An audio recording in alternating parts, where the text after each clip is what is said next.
दिवंगत पूर्व राष्ट्रपति एपीजे अब्दुल कलाम का अंतिम संस्कार गुरुवार को रामेश्वरम में उनके पैतृक गांव में होगा। पूरे राजकीय सम्मान के साथ उन्हें आखिरी विदाई दी जाएगी। आज उनके पार्थिव शरीर को रामेश्वरम ले जाया जा रहा है। दोपहर में पार्थिव शरीर को उनके पुश्तैनी घर हाउस ऑफ कलाम में और फिर खुले मैदान में अंतिम दर्शन के लिए रखा जाएगा। तमिलनाडु सरकार ने 30 जुलाई को छुट्टी की घोषणा की है। एपीजे अब्दुल कलाम के निधन के बाद रामेश्वरम में मातम पसरा है। वहां अंतिम संस्कार की तैयारी चल रही है। लोगों में मायूसी है। स्कूल के बच्चे गम में डूबे हैं। शिलोंग में निधन के बाद मंगलवार को कलाम का पार्थिव शरीर दिल्ली लाया गया। पालम एयरपोर्ट पर प्रोटोकॉल तोड़कर राष्ट्रपति प्रणब मुखर्जी, प्रधानमंत्री नरेंद्र मोदी और कई बड़े नेताओं अधिकारियों ने उन्हें श्रद्धा सुमन अर्पित किए।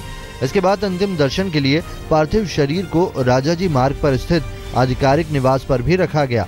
वहां अमित शाह, सोनिया गांधी, पूर्व प्रधानमंत्री मनमोहन सिंह समेत कई बड़े नेताओं ने उन्हें श्रद्धांजलि दी। प्रधानमंत्री नरेंद्र मोदी ने कहा कि भारत ने एक रत्न खो दिया, लेकिन उसकी चमक से हमेशा मार्गदर्शन मिलता रहेगा।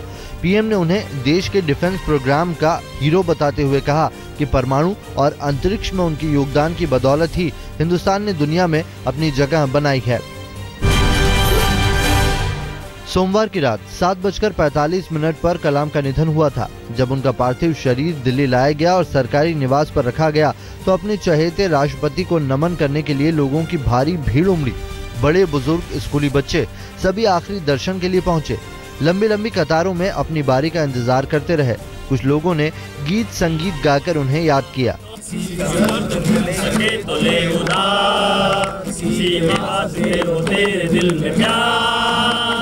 जीना इसी का नाम है, जीना इसी का नाम है।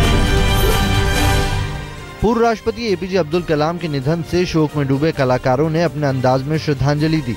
दिल्ली के अशोक विहार इलाके में कलाकारों और बच्चों ने उनकी तस्वीर बनाई और उनके संदेशों को कैनवस पर उकेरा। रांची में पूर्व राष्ट्रपति एपीजे अब्दुल कलाम को श्रद्धांजलि देते वक्त झारखंड की शिक्षा मंत्री नीरा यादव रो पड़ी। ये वही मंत्री हैं जिन्होंने बीते 20 जुलाई को हजारीबाग के स्कूल में डॉक्टर कलाम की फोटो पर माला चढ़ाई थी, जिस वजह से बड़ा विवाद हुआ था। हालांकि शिक्षा मंत्री ने बाद में सफाई दी थी। मध्य प्रदेश सरकार ने पूर्व राष्ट्रपति एपीजे अब्दुल कलाम के जीवन को सिलेबस में शामिल करने का फैसला किया है। शिक्षा मंत्री दीपक जोशी ने बताया कि कलाम की जीवनी स्कूल से लेकर कॉलेज तक के पाठ्यक्रम में शामिल की जाएगी। अगले साल से इसकी शुरुआत की योजना है। वहीं बिहार के मुख्यमंत्री नीतीश कुमार ने फैसला किया है कि किशनगंज कृषि महाविद्यालय का नाम अब डॉक्टर कलाम कृषि महाविद्यालय कर दिया जाएगा। वाराणसी में गंगा घाट पर भी डॉक्टर कलाम को श्रद्धांजलि दी गई। दशाश्वमेध घाट पर होने वाली गंगा आरती को उन्हें समर्पित किया गया।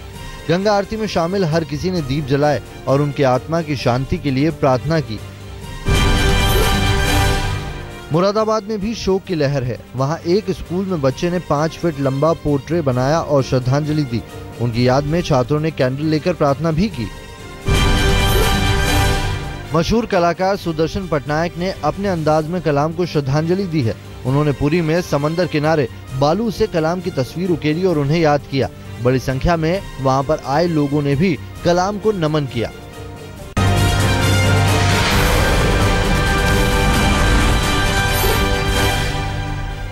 याकूब मेमन पर आज सुप्रीम कोर्ट में अहम सुनवाई होनी है। उसने अदालत में एक याचिका दी है जिसमें क्यूरेटिव पिटीशन खारिज किए जाने और टाडा के डेथ वारंट को चुनौती दी गई है। इस मुद्दे पर फैसला लेने के लिए मुख्य न्यायाधीश एचएल दत्तू ने 3 जजों के एक बेंच का गठन किया है जो आज सुनवाई करेगी।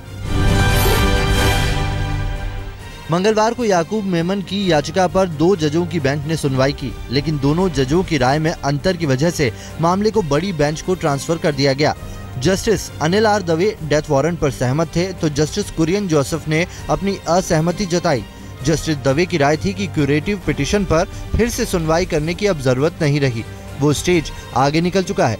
वहीं जस्टिस कुरियन ने कहा कि क्यूरेटिव पिटीशन पर फैसला करने में हुई खामी को दूर करना जरूरी है।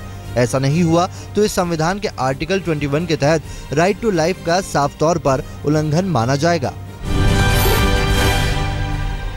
याकूब मेमन को जारी डेथ वारंट के मुताबिक गुरुवार की सुबह 7 बजे उसे फांसी दी जानी है। उससे पहले मेमन के परिवार वाले नागपुर जेल पहुंचे और मुलाकात की। हालांकि याकूब के चचेरे भाई उस्मान मेमन ने भी मुलाकात पर कुछ बोलने से इनकार कर दिया।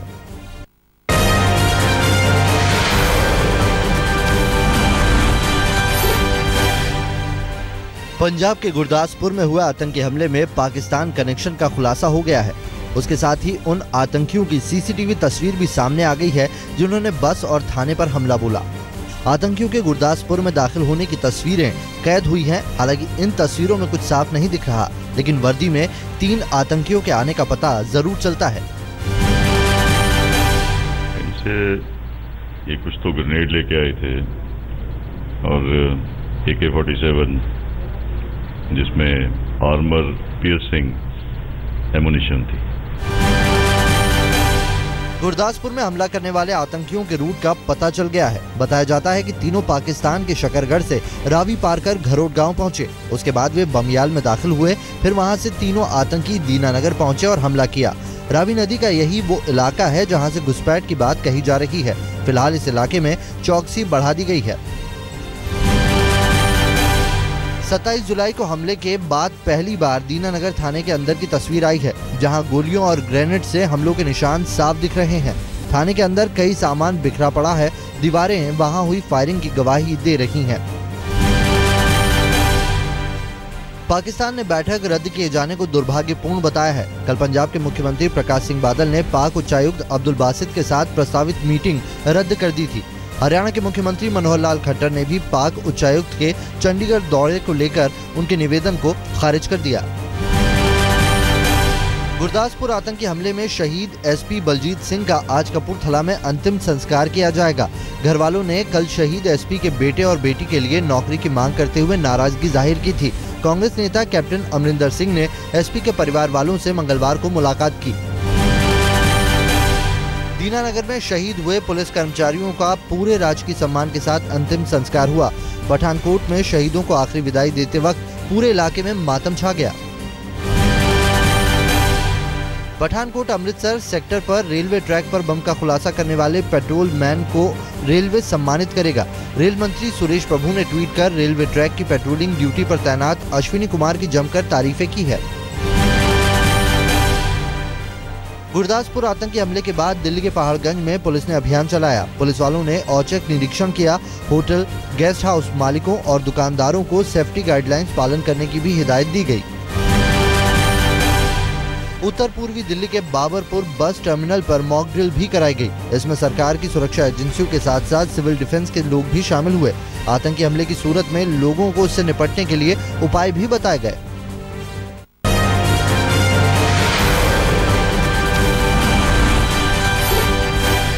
गुरदासपुर आतंकी हमले के मामले में VHP नेता प्रवीण तोगड़िया ने प्रधानमंत्री नरेंद्र मोदी पर हमला बोला है। उन्होंने कहा है कि लोग साड़ी, शॉल, आम के लेन देन करने और हाथ मिलाने के फोटो खिंचवाने में लगे हुए हैं। वहीं भारत की पाकिस्तान नीति फेल हुई है। तोगड़िया ने मोदी की नीति को लेकर सवाल उठाए हैं। मेरा विश्वास था कि नरेंद्र भाई मोदी दाऊद को कानूनी प्रक्रिया से फांसी दिला पाएंगे। पाकिस्तान से आतंकवादी AK-47 लेकर हमारे पंजाब तक पहुंच गए हैं और पंजाब से दिल्ली कोई दूर नहीं है। मोदी सरकार की मुश्किलें बढ़ती जा रही हैं। एक और व्यापम और ललित मोदी को लेकर कांग्रेस का विरोध तो दूसरी ओर सहयोगियों की नाराजगी। सूत्रों के मुताबिक शिवसेना संसद की ज्वाइंट कमेटी में भूमि अधिग्रहण बिल का विरोध करेगी। मंगलवार को NCP अध्यक्ष शरद पवार के घर लैंड बिल पर बैठक हुई। इसमें शिवसेना नेता आनंद राव भी पहुंचे। खबरों के मुताबिक शिवसेना ज्वाइंट कमेटी की रिपोर्ट में डिसेंट नोट देगी। वहीं आज लैंड बिल को लेकर ज्वाइंट पार्लियामेंट्री पैनल की मीटिंग भी होनी है। दिल्ली की केजरीवाल सरकार ने उस विवादित पोस्टर को हटा दिया है जिसमें सीधे प्रधानमंत्री का नाम लिया गया था। पोस्टर में कहा गया था कि प्रधानमंत्री जी हमें काम करने दीजिए, दिल्ली सरकार अच्छा काम कर रही है। दरअसल पोस्टर 5 दिन पहले तब लगे थे जब दिल्ली सरकार और उपराज्यपाल के बीच दिल्ली महिला आयोग के अध्यक्ष को लेकर विवाद शुरू हुआ था।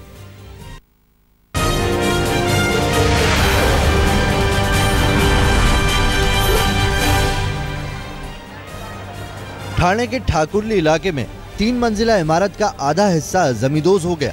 हादसे में देर रात तक 2 लोगों का शव निकाला जा चुका था। जबकि कई लोग मलबे में दबे हुए थे। उन्हें निकालने के लिए पूरी रात रेस्क्यू ऑपरेशन चलता रहा। बताया जा रहा है कि ये इमारत 35 से 40 साल पुरानी थी और यहाँ करीब 20 परिवार रहते हैं। उत्तराखंड में IIT रुड़की से निष्कासित सभी 72 छात्रों को हाईकोर्ट से झटका लगा है।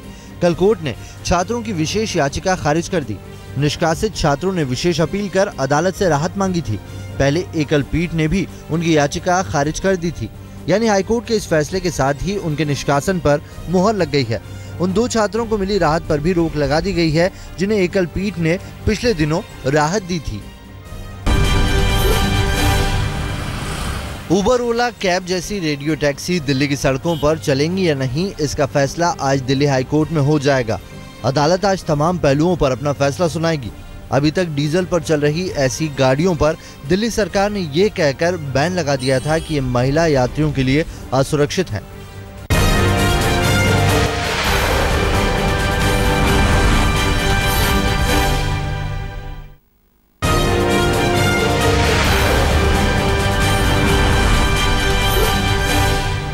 पश्चिमी राजस्थान में हो रही भारी बारिश की वजह से तालाब और बांध पानी से लबालब भर गए हैं।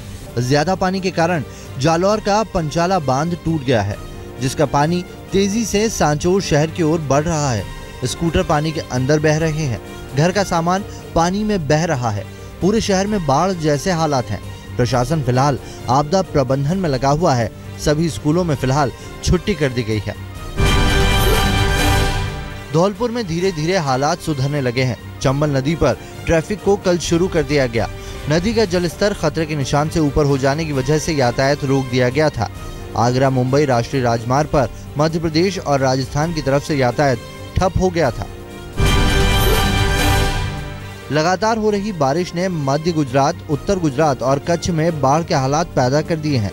अहमदाबाद, बनासकांठा में लोगों को मुसीबतों का सामना करना पड़ रहा है। कई गांव अलर्ट पर हैं।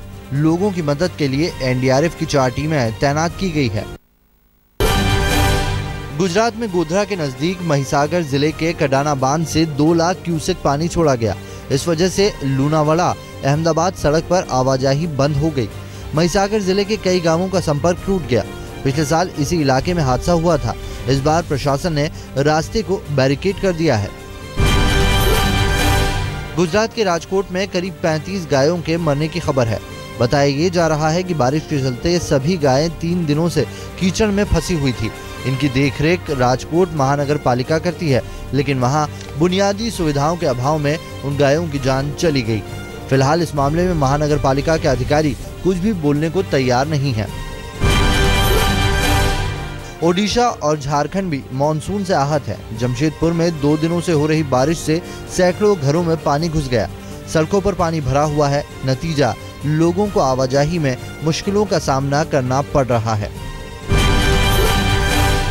हालांकि ओडिशा और झारखंड के लिए अभी राहत भरी खबर नहीं है। मौसम विभाग की माने तो ओडिशा, पश्चिम बंगाल और झारखंड में मूसलाधार बारिश अभी जारी रहेगी। बंगाल की खाड़ी से उठा डिप्रेशन अभी और तेजी पकड़ेगा, जो घनघोर बारिश कराएगा। चेतावनी के मुताबिक ओडिशा में 31 जुलाई को 25 सेंटीमीटर बारिश हो सकती है। पश्चिम बंगाल और उत्तरी ओडिशा के तटीय इलाकों में 31 जुलाई तक 45 से 55 किलोमीटर प्रति घंटे की रफ्तार से तेज हवाएं चलेंगी। समंदर में ऊंची ऊंची लहरें उठेंगी, लिहाजा मछुआरों को समंदर में नहीं जाने की चेतावनी जारी की गई है।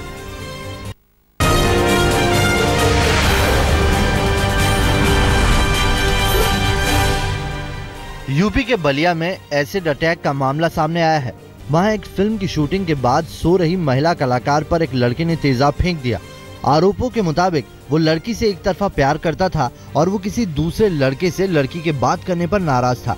फिलहाल पीड़ित लड़की की हालत गंभीर बताई जा रही है। उसे जिला अस्पताल में भर्ती कराया गया है। पुलिस ने मामला दर्ज कर आरोपी की तलाश शुरू कर दी है। देहरादून पुलिस ने अगवा बच्चे को सकुशल बरामद कर लिया। पुलिस ने फिरौती के 17 लाख रुपए भी बरामद कर लिए हैं। बच्चे का अपहरण 23 जुलाई को हुआ था। अगले दिन अपहरण करने वालों ने पीड़ित के घर वालों को फोन कर 50 लाख की फिरौती मांगी थी। हालांकि 17 लाख की फिरौती देने पर बात बनी। इसी बीच देहरादून पुलिस ने आरोपियों के फोन सर्विलांस पर रखकर जानकारी जुटाई और फिर STF, SOG और हरिद्वार पुलिस की मदद से उसे रिहा कराया। मथुरा में नाबालिग लड़की के अपहरण के बाद गैंगरेप कर उसकी हत्या कर दी गई। आरोपियों ने लाश को रेलवे ट्रैक के पास फेंक दिया। इससे नाराज ग्रामीणों ने जमकर प्रदर्शन किया और गुनहगारों की गिरफ्तारी की मांग की। आरोप गांव के ही कुछ लड़कों पर है। 12 साल की पीड़ित के शरीर पर गंभीर चोट के निशान भी मिले हैं। पुलिस ने मामला दर्ज कर छानबीन शुरू कर दी है। हमीरपुर में छात्रा के आत्मदाह के बाद हुए बवाल और फिर पुलिस की गोली से एक छात्र की मौत का मामला तूल पकड़ता जा रहा है। पीड़ित परिवार धरने पर बैठ गया है और इंसाफ की गुहार लगा रहा है। दरअसल पुलिस ने आत्मदाह करने वाली छात्रा की लाश को रात में ही जबरन यमुना नदी में बहा दिया था। साथ ही हंगामा प्रदर्शन के मामले में छात्रा के पिता और भाई और चाचा पर मुकदमा भी दर्ज कर लिया था। आरोप ये भी है कि उनकी जमकर पिटाई भी की गई। इस मामले में जिम्मेदार पुलिस वालों के खिलाफ कार्रवाई की मांग तेज हो गई है।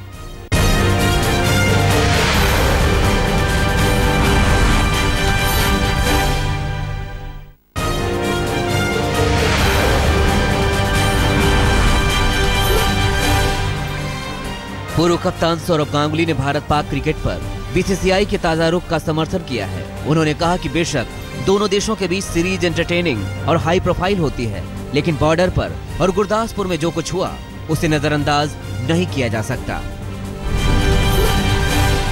भारतीय रिकर्व आर्चरी टीम ने जापान को 5-4 से शिकस्त देकर वर्ल्ड चैंपियनशिप में जगह बना ली है। भारतीय टीम में दीपिका के अलावा रिमिल और लक्ष्मी रानी भी शामिल हैं। एशिया सीरीज का तीसरा टेस्ट आज से बर्मिंघम में होगा।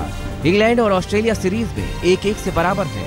ऑस्ट्रेलिया लॉर्ड्स में मिली अपनी शानदार जीत के लय को बरकरार रखने की कोशिश करेगा। मंगलवार को बारिश की वजह से प्रैक्टिस रोकनी पड़ी थी, लेकिन मैच के दौरान मौसम साफ रहने का पूर्वानुमान है। शाहरुख खान की फिल्म रईस की शूटिंग लगभग पूरी हो चुकी है। किंग खान ने ट्विटर पर लिखा है, बस 10 दिनों की शूटिंग बाकी है। करीना कपूर और अर्जुन कपूर की अगली फिल्म का नाम है का एंड की। फिल्म के निर्देशक हैं आर बाल्की। इसमें अर्जुन कपूर घर संभालने वाले पति के किरदार में दिखेंगे। अपनी आने वाली फिल्म रंगून के लिए कंगना रनावत बैले डांस, घुड़सवारी और तलवारबाजी की खास ट्रेनिंग ले रही हैं। इस फिल्म के निर्माता साजिद नाडियावाला हैं। निर्देशक हैं विशाल भारद्वाज।